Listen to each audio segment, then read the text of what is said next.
दोस्तों, legal and legal में एक बार फिर से आपका स्वागत है। 29 अगस्त की घटना के बाद से आज तक हापुड़ के वकील हड़ताल पर हैं। पुलिस के विरुद्ध उनका गुस्सा भी शांत नहीं हुआ है। हालांकि 14 सितंबर 2023 की रात्रि को bar council of Uttar Pradesh के चेयरमैन श्री शिव किशोर गौड़ द्वारा प्रशासन से बात करने के बाद और प्रशासन द्वारा कुछ आश्वासन देने के बाद हड़ताल समाप्ति की घोषणा कर दी गई थी। लेकिन अधिवक्ता हापुड़ और दूसरे जिलों के अभी भी उनके उस समझौते को या उनके उस प्रस्ताव को मानने के लिए तैयार नहीं है। हालांकि उसके बाद मेरठ बार एसोसिएशन द्वारा भी हड़ताल समाप्ति की घोषणा कर दी गई, क्योंकि बार काउंसिल उत्तर प्रदेश की तरफ से हड़ताल की जा रही थी और उन्होंने ही उस हड़ताल समाप्ति की घोषणा की है। मेरठ ने सिर्फ उसको स्वीकार किया है। अन्य जिलों के द्वारा भी ये उम्मीद की जा रही थी, लेकिन लोगों में गुस्सा और असंतोष इतना ज़्यादा है कि वह अपने चेयरमैन साहब की बात को भी मानने के लिए भी तैयार नहीं है।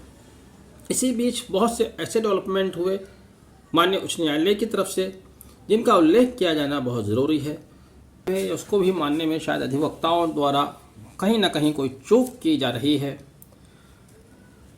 10 सितंबर के आसपास उच्च न्यायालय की माननीय न्यायमूर्ति ने एक आदेश दिया था, जिसमें उन्होंने वकीलों का फेवर नहीं किया था, बल्कि ये कहा था कि वकीलों के शिकायतों से ज़्यादा वादकारियों के जख्म और उनके आंसू महत्व रखते हैं। उन्हीं न्यायाधीश महोदय ने 14 सितंबर 2023 को एक रिट की सुनवाई को स्थगित करते हुए अपने स्टेटमेंट में कुछ सुधार किया और उस सुधार के साथ साथ वकीलों को एक सलाह दी, जो कि उनके आदेश का हिस्सा है। वो मैं पढ़कर सुनाऊंगा आपको। तो उस आदेश को भी पढ़ना चाहिए, न्यायमूर्ति महोदय क्या कह रहे हैं उसको भी सुनना चाहिए, उस पर भी अधिवक्ताओं को गौर करना चाहिए। आखिर हम अधिवक्ता हैं। पहले मैं बता देता हूँ उन्होंने कहा क्या है, पढ़कर बता देता हूँ। एक पैरा बता रहा हूँ, और भी बातें हैं, फिर आगे कहीं चर्चा करेंगे। न्यायमूर्ति क्षितिज शैलेंद्र इनका नाम है, मुरादाबाद से ताल्लुक़ रखते हैं। इन्होंने कहा है, वर्तमान हड़ताल के पीछे हापुड़ न्यायालय में प्रैक्टिस करने वाले वकीलों पर हुए क्रूर लाठीचार्ज की घटना के पीछे आंदोलन का कुछ औचित्य हो सकता है। देखिए, अब न्यायमूर्ति महोदय ने जो आंदोलन चल रहा है उसके कुछ औचित्य को स्वीकार किया। पुलिस द्वारा क्रूर लाठीचार्ज किया गया, इस बात को भी उन्होंने स्वीकार किया। जबकि इन्हीं न्यायमूर्ति महोदय ने पिछले आदेश में कहा था कि वकीलों के दुख वादकारियों के आंसू उनके दर्द से ज़्यादा नहीं है। लेकिन साथ ही अब न्यायमूर्ति आगे कहते हैं, लेकिन साथ ही हड़ताल इसका समाधान नहीं हो सकता। उन्होंने कहा कि हड़ताल समाधान नहीं है। फिर समाधान क्या है, उस समाधान भी बताया है, और ये समाधान सुनना बहुत ज़रूरी है। इसी समाधान के लिए आज हम ये चर्चा कर रहे हैं, वीडियो बना रहे हैं।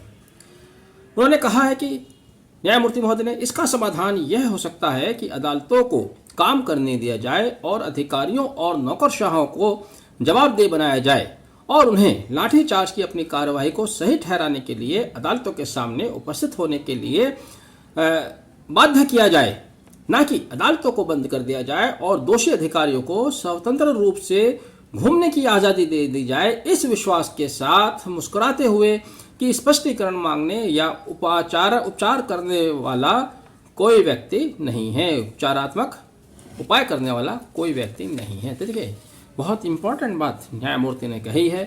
हम लोग हड़ताल करके बैठे हुए जिंदाबाद मुर्दाबाद पर हमारा ध्यान है, लेकिन जो असल काम वकीलों का है, एक आम नागरिक के लिए जो कार्य वकील करता है, गांव देहात का रहने वाला एक अनपढ़ जिसने कभी शहर की शक्ल नहीं देखी, उसको न्याय दिलाने के लिए अपने क्लाइंट को वकील सुप्रीम कोर्ट तक ले जाता है, हर प्रयास करता है उसको न्याय दिलाने के लिए, न्याय दिलाता है। लेकिन अपने लिए हम वैसे प्रयास नहीं कर पा रहे हैं। आमतौर से जब समाज का कोई वर्ग, कोई संगठन दुखी होता है तो अपने संगठन के ही खिलाफ उस दुख को जाहिर करता है, उसी से वो रिलीफ मांगता है। अधिवक्ताओं द्वारा पुलिस के विरुद्ध गुस्सा है, आंदोलन किया गया, सरकार से कुछ उम्मीद जगाई गई, उनसे मांग की गई, लेकिन सरकार की खामोशी ने ये स्पष्ट कर दिया कि वह अपने पुलिस कर्मचारी और अधिकारियों के साथ है, न कि समाज के दूसरे अंगों के साथ। तो वकीलों के पास क्या बचता है? जिस तरह से थाने के एक सिपाही के ऊपर थाना अध्यक्ष है, सीईओ है, एसपी है, एसएसपी है, आईजी, डीआईजी, सचिव और फिर मुख्यमंत्री हैं, इसी तरह से वकीलों की भी एक हायरार्की है। एक आम वकील के पास अपनी बार एसोसिएशन है, वहाँ वो शिकायत करे, वहाँ नहीं सुनी जाती है, बार काउंसिल ऑफ यूपी में शिकायत करे, स्टेट में शिकायत करे, स्टेट में नहीं सुनी जाती है, बार काउंसिल ऑफ इंडिया में करे, फिर न्यायालय में जाए तो हाई कोर्ट है, सुप्रीम कोर्ट है। तो इस घटना को लेकर वास्तव में वकीलों के किसी संगठन द्वारा, बल्कि यहाँ पे यह भी ऐड कर दूँ कि आज हापुड़ में सुप्रीम कोर्ट बार एसोसिएशन के सचिव मोहित, शायद उनका नाम बताया जा रहा है, आए थे, वो भी अपना कुछ वक्तव्य देकर गए हैं। तो वकीलों को उच्च न्यायालय का दरवाज़ा खटखटाना चाहिए था, सुप्रीम कोर्ट का दरवाज़ा खटखटाना चाहिए था।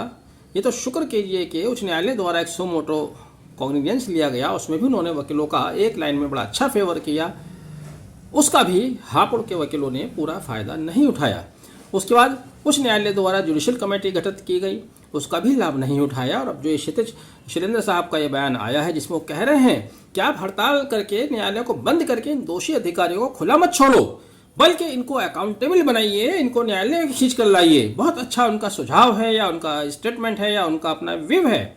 इस पर निश्चित रूप से ध्यान देना चाहिए। ज़्यादा से ज़्यादा अगर आप bar council of Uttar Pradesh द्वारा जो समझौता किया गया है शासन के साथ सहमत नहीं है तो ना हो, लेकिन चूंकि हड़ताल वो चला रहे थे, उन्होंने हड़ताल खत्म की घोषणा की है, हमारे चेयरमैन है, उनका सम्मान करना चाहिए, अपनी संस्था का सम्मान करना चाहिए। आप हड़ताल खत्म करे भी दें, कुछ तो मांगे आपकी, कुछ मांगे आंशिक रूप से मांगी भी गई हैं, कुछ मानी गई हैं, कुछ ट्रांसफर हुए हैं, कुछ एक निलंबन भी हुआ है। जो नहीं मिला उसको अपने न्यायालय से लीजिए, न्यायालय आपकी मदद करने के लिए तैयार है। पहली बार ऐसा प्रतीत हो रहा है कि न्यायालय पूरी तरह से आपके लिए सहयोग कर रहा है। जिस तरह से इलाहाबाद उच्च न्यायालय के चीफ जस्टिस द्वारा सो मोटो कॉग्निजेंस लिया गया, यहाँ पर ये शैलेंद्र साहब का ये स्टेटमेंट मैं आपको पढ़कर बता रहा हूँ, तो वकीलों को चाहिए कि उसका भरपूर फ़ायदा उठाएं, अपने काम पर लौटकर अदालतों में इन दोषी अधिकारियों को खींचें।